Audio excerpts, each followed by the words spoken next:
2 పర్యాయాలు కౌన్సిలర్గా పనిచేసిన అనుభవం తనకు ఉందని 29వ డివిజన్ బీఆర్ఎస్ పార్టీ కార్పొరేటర్ అభ్యర్థి అభిమన్యు శ్రీనివాస్ తెలిపారు. ప్రస్తుతం 29వ డివిజన్లో బీఆర్ఎస్ పార్టీ కార్పొరేటర్ అభ్యర్థిగా పోటీ చేస్తున్నానని, తనను డివిజన్ ప్రజలు ఆశీర్వదించి అత్యధిక మెజారిటీతో గెలిపిస్తే 29వ డివిజన్ను అన్ని డివిజన్లోకెల్లా ఆదర్శ డివిజన్గా తీర్చిదిద్దుతానని చెప్పారు.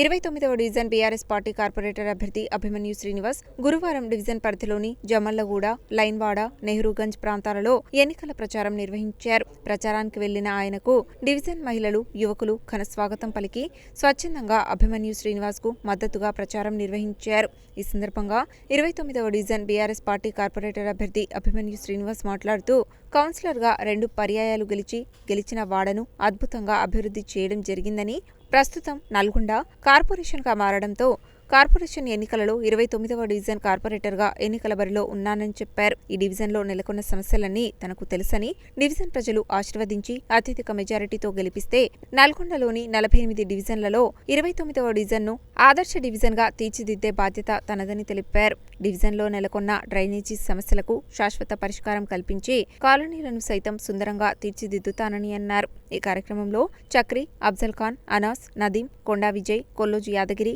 చంటి, శేఖర్, సాయి, పుణ్యవతి తదితరులు పాల్గొన్నారు.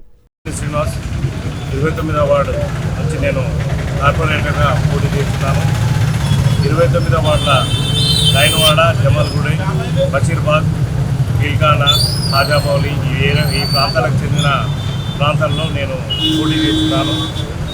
నేను గత 10 సంవత్సరాల నుంచి కౌన్సిలర్గా చేసిన అనుభవంతో నల్లగొండ గ్రామానికి చెందిన 12వ వార్డు నుంచి నేను 2 పర్యాయాలు అక్కడ కౌన్సిలర్గా గెలుపొందినాను.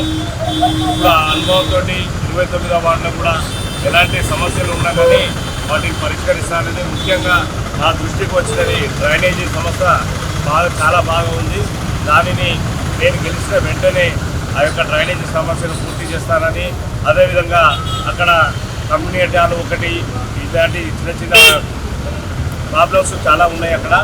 అవన్నీ కూడా నేను గెలిచిన తదనంతో పూర్తి చేస్తానని మీ అందరికీ మాటిస్తూ, ఎల్లప్పుడూ మీ సేవలో ఉంటానని, మీరు ఎప్పుడు ఫోన్ చేసినా వచ్చి మీ యొక్క సమస్యలు తీరుస్తానని నేను మీ అందరికీ మాట ఇస్తూ, నన్ను ఒకసారి కారు గుర్తు మీద ఓటేసి నన్ను గెలిపించాల్సిన మీ అందరినీ పేరు పేరున కోరుతున్నాను.